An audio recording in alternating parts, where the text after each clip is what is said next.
Hey folks, Eric Dillon here, and I've just got a quick one for you today. Somewhere between a short and one of my long form videos. Oh, my question is for you today. Where's your head at? Where is your head at? Have you been daydreaming all day? Have you been thinking about the past? Have you been thinking about the future? Just really ask yourself that question. Where's your head at today? Now, if you've been daydreaming, that's awesome. And the reason that I say that is because we know, as we study mindset, positive mental attitude, the aspects of manifestation, everything, that imagination and our capacity for being able to do that is what creates our reality. Connecting those daydreams, those fleeting visions into something that we can tangibly feel, that's what makes things happen. So if you've been daydreaming today, keep on, my friend, keep on daydreaming. Because when those daydreams stack up about something that you truly feel is your sole purpose, your sole desire, that you just cannot get out of your head. There's a reason for that. You are indeed remembering the future. And I know people will try to give you resistance about remembering the future, but time is not linear. We like to think of time as a linear aspect of our lives, as a very set and fixed aspect of our lives. And, okay, so an hour is measured by 60 minutes, etc. Those parameters don't change. But the actual fabric of time most certainly can change.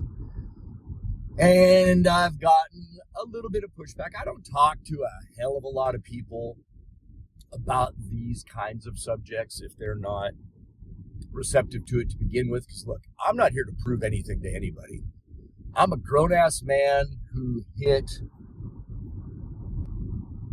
a definite spot in life, the lowest spot that I had had any time prior or since, and realized that I needed to take 100% responsibility for everything in my life, not just what I had or hadn't done, but also my negative mental attitude, my focus on lack, all of the things, bad and good, that contributed to the situation that I realized I needed to yank myself the fuck out of. And I started that process a while ago. Granted, it wasn't overnight, and there will always be challenges and steps along the way. But as you're delving into that whole world, and in your research, you will see the same stuff that I did and continue to see.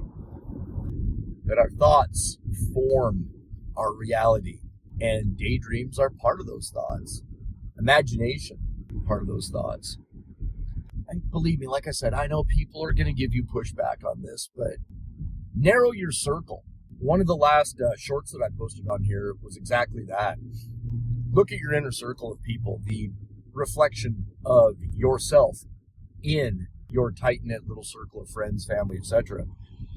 If they're not on the same path that you are, and I'm not saying they have to have 100% of all the same interests, opinions, etc. You know, it's a human tendency in life for us to want to be around people that we share similar interests and goals and aspirations with. But you're going to go on a path with positive mindset, with manifestation, that, as I've said before, the rabbit hole is deep. It's as deep as you want to delve into research-wise. It really is. So, realizing that and knowing that you're going to find out more and more information that sometimes will be contradictory. You know, one coach might say this, or one psychological analysis may say this, or one article may say this, one video may tell you to do this. What it all ends up being at the end of the day is that so much of what we experience at any given point in our lives is 100% due to our attitude, our lens of perspective, all the things that go along with that, programming that we've had via social media, via our upbringing, et cetera, that I always talk about, but also by our imagination. When those imaginal acts, those little daydreams that you have, stick, and you can feel what it would be like. I mean, we've all been in a position or at a point in our life, maybe you were reading a book or watching a movie or something that enthralled you, that really had your attention, right? And you didn't notice that your leg fell asleep, or that you were sitting in just a crazy ass uncomfortable position, or somebody was talking to you while you were focused on something. And people say, well, that's completely different. No, it's not.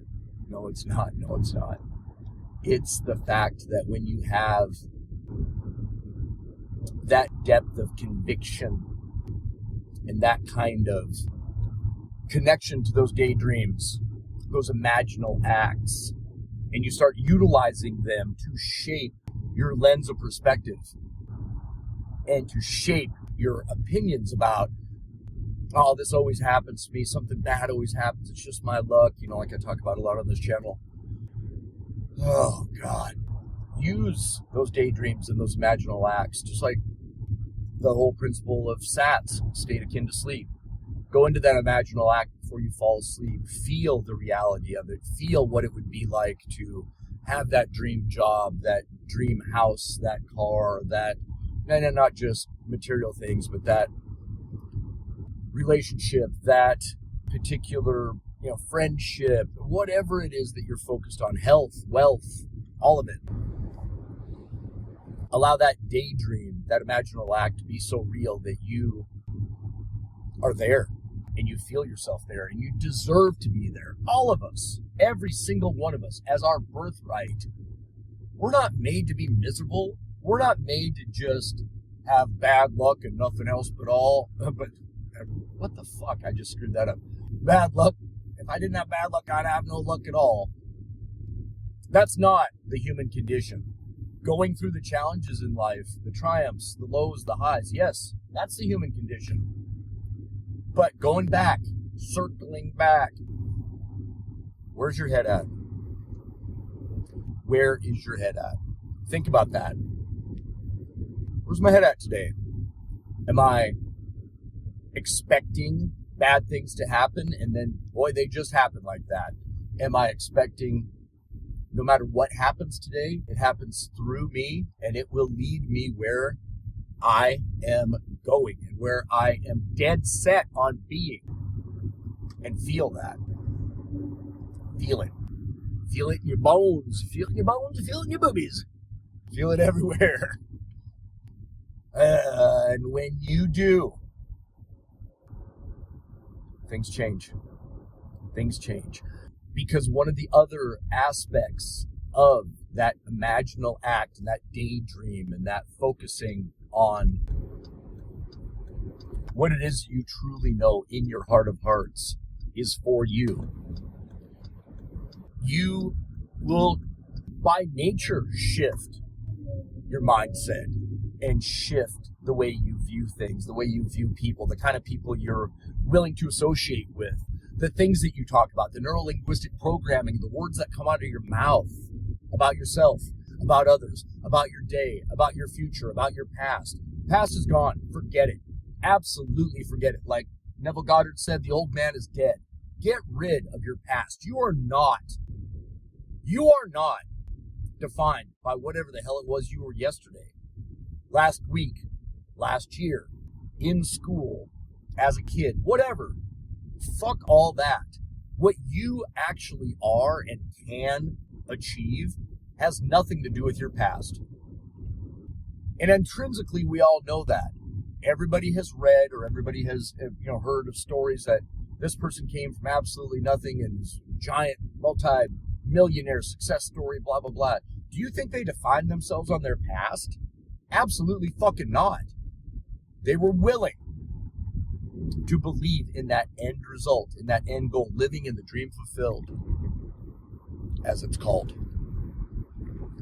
and went through ups, downs, positives, negatives, but kept that end result in mind. You can do the same thing. I can do the same thing. It's possible for all of us as beings of light, having the human existence in this bag of meat, as I like to refer it to. It's possible for all of us to be way more than anybody expected of us, than anybody thought we could be, that anybody whispered that, oh, they're always going to be like that, or fuck, he's this way or she's that way. She's always going to be like that. That's just how she is. Who cares? Who cares? You shouldn't. When you relinquish that, you release it, you cease to give a flying fuck about what anybody thinks of your path, because you know in your heart of hearts, this is your sole purpose. This is what you're meant for, whatever it may be.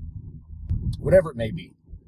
I realize in my own life, and I'll leave you with this, that my sole purposes were things that I intrinsically knew about myself, but that for whatever reason, I had somehow gotten right on the cusp and then skirted by, right on the cusp and then skirted by. Over and over and over again in life. I keep moving my head around because of this fucking sunroof. How about I just close it? There you go. But now, knowing what my 3 sole purposes are in life, 3 of them, nothing's going to stop me from having all 3 of those things, because I'm already there. I'm already living there. I'm complete, whole and full in my present moment, knowing that 3, that triumvirate of things for me, and that's just my things, but I know that those things are meant for me.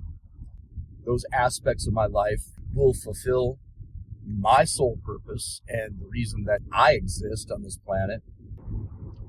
Nothing's going to stop me.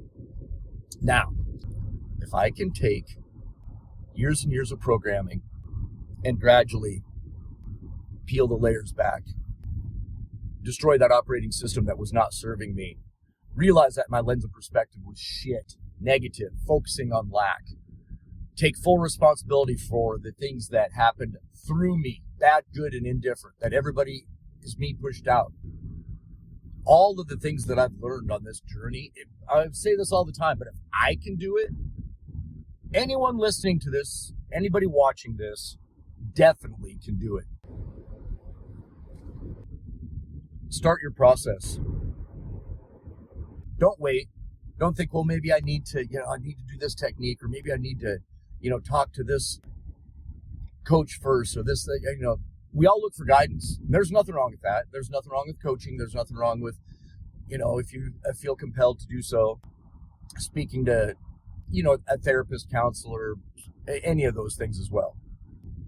But it all goes back to this: your head, your brain, your mind.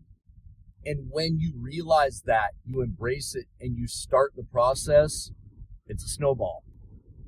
You can change your life. You can change your attitude about not just your life, but about the entire planet and our universe and reality and time, if you're willing to do so.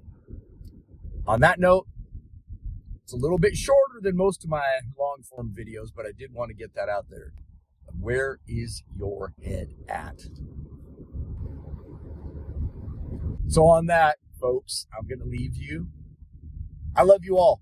I don't know you. You don't know me. That's fine. I still love you.